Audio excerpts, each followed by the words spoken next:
Dahil dito, hinihikayat nila na publiko na i-boycott ang Spider-Man Brand New Day. Ang pelikula daw ay link sa Israeli-American producer na si Avi Arad.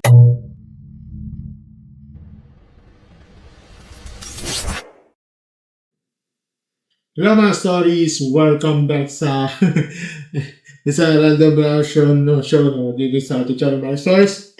Ako ba si Marky, no? At yun mga stories, ito isang opinionated, logical practice, hindi na pagkomentano. At walang taliguro yung usapan yung sense hindi tayo po ngay.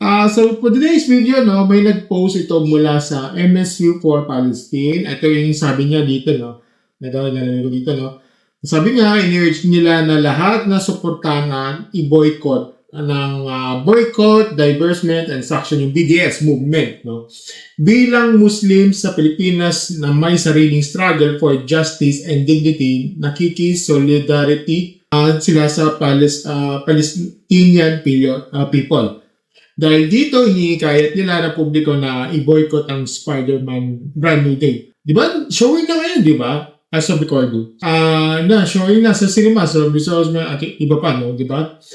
At ang dahilan kasi dito, ang gusto niya mangyari, according sa itong post na to, no? Galing sa MSC4, ang pelikula daw ay link sa Israeli-American producer na si Avi Arad, okay? Na publicly nag-defend kay Benjamin Netanyahu noong 2024 at nag-express ng support sa Israel sa gitna ng ongoing conflict sa Palestine. Meron pa siyang hashtag dito, no? Hashtag boycott, hashtag Free Palestine, at saka MSC14. Okay.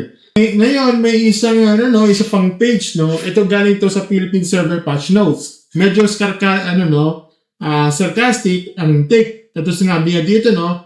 Parang boycott McDo lang daw ito dati. Ang ending, kumain pa rin ang mga tao. Sabi nila, ang galing daw ng mga Pinoy sa online boycott pero hindi naman magawa sa sariling bansa. At may tanong, no, sila. Kapag ba napigilan mo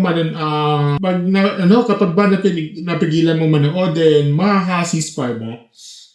May mga comments dito, no, nagsasabi, unrealistic, I expect na lahat na align sa values mo. May sabi na wag daw parusahan ng libo-libong dahil sa political stance sa isang producer. Iba lang nagsasabi dito na art at hindi lahat ng kailangan gawing political, no? Iba naman, diretsahan, sabi niya, who cares about the producer is a movie we care, no? At syempre, merong ditong, may classic dito na Pinoy response. Ito sabi niya, may pirated na ba? May cam grip na ba? Ganito, ganyan. Ayun, mga story. Ayun, mga story sa akin lang, medyo diretso tayo. No? Medyo quick lang tayo dito. No? Quick reactions lang na to. Una-una, no, valid yung ang karapatan mag-boycott. No? Yes, may valid ang karapatan na boycott kung naniniwala ka na morally mali yung suportahan ng isang produkto, no? Dahil sa political association ito. Well, karapatan niyo yan, no? I-boycott is a form of protest, no? Hindi na ito bago, hindi na ito bago. Ito ay parte ito ng freedom of expression, di ba? Pero ito ang logic, ito question ko sa inyo. Effective ba ito yung ginagawa ninyo? Kasi ang Spider-Man ay proyekto ng libu-libong tao. Visual effects artists, yung mga writers, di ba? Mga stunt performers, yung mga crew, mga cinema staff, no? Kung bumagsak yung kita dito, sino ang unang tatamaan? Hindi yung hindi yung executive producer, hindi yung executive producer.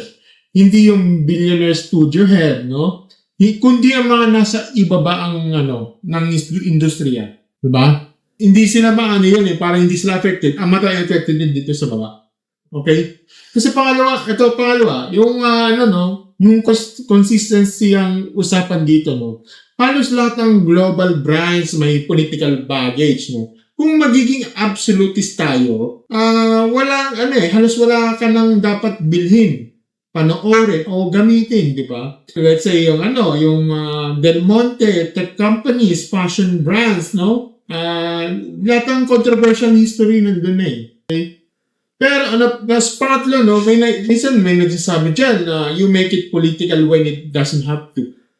Well, yung mga sinabi doon, I beg to disagree ng konti dito. Okay? Everything is political in the some level. Okay? Especially kung may direct public stance ng isang involved na tao. Pero hindi ibig sabihin niya na automatic na artwork ay equal sa political stance ng producer. Ito ang kasing tanong ko dito. Yung nanonood ba ng Spider-Man ay endorsement kay Netanyahu? Kasi in logical space, hindi eh. Hindi ganun ka-direct yung correlation eh. Okay? Kasi ngayon, mga sources, doon tayo sa mga nag-ridicular, no? Na tipong may Pinoy talaga, cancel culture lang kayo, ganito, ganyan.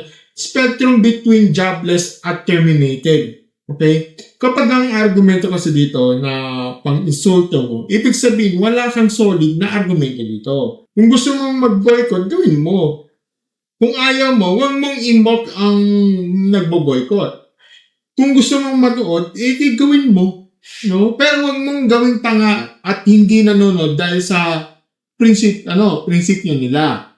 Maturity is respecting differences in political consumer choices. No? Ngayon, yung argument na magkaka-sisbar ba kada isang boycott? Well, retokan tayo, tatapatin ko kayo. Isang individual boycott, malamang hindi eh. Coordinated global economic pressure, well, posibleng may impact kasi yun. At saka, dalawang malinaw dito, ang target dapat ay systems at institutions. Hindi random shaming ng kapwa mo Pilipino online, di ba? At ito pa, masters, ito pa. Kung galit ka sa capitalism, pero gumagamit ka ng capitalism platform para mag-viral dito, para mag-post ka ng online, may irony dito kasi dun eh. Pero hindi ibig sabihin, bawal ka mag-criticize, no? Ito ang tanong ko, consistent ka ba?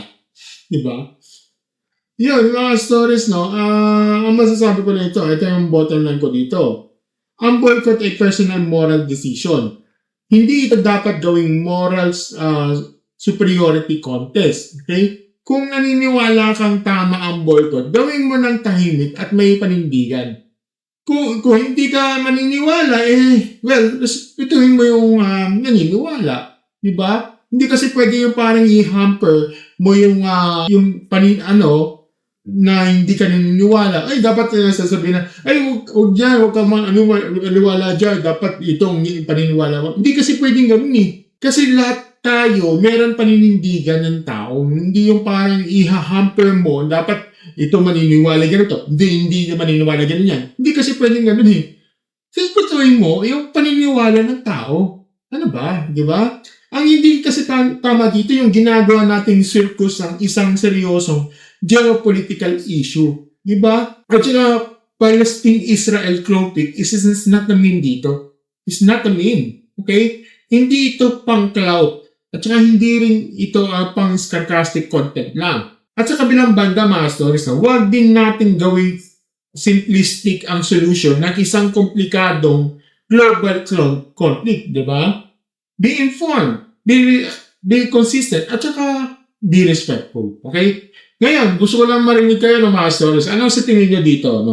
Effective ba ang consumer boycott sa global political conflicts? O dapat ba hiwalay ang art sa political stance sa mga taong involved dito? Comment down below at babasahin natin para dyan. Okay? Kung gusto nyo mga ganitong opinionated local tracks and state report commentary videos, don't forget to like, share, subscribe sa ating channel, and click notification button sa ating baba. At be part of the Castors membership plan for as low as 39 pesos a month. Splash pa, early video splash pa na rendering, mayroon tayong exclusive videos na between 159 a month at saka 399 pesos a month, yung tier, para ito yung mga exclusive videos ko para sa inyo, mga stories. So, as always, mga stories, thank you and have a great never stories. Bye!